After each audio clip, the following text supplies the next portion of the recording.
Hello mga tropa, and welcome po sa Tropa Tunes. Alam niyo ba ang pinakamaliit na bansa sa buong mundo? Ang pinakamaliit na bansa sa buong mundo ay ang Vatican City na matatagpuan sa loob ng lungsod ng Roma, Italia.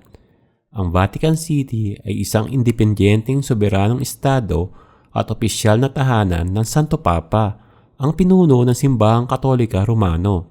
Ang Vatican City ay may sukat na halos 44 hectares lamang. At dahil dito, ito ang pinakamaliit na bansa sa mundo ayon sa lawak.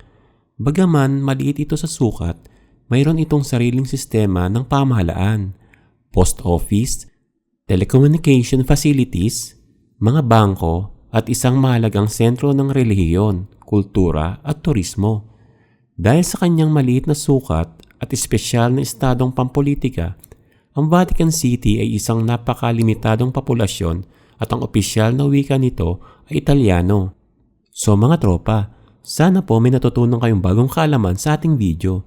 If you like the video, kindly like, share and subscribe po sa Tropa Tunes and turn on the notification bell para lagi kang updated sa mga bagong kaalaman.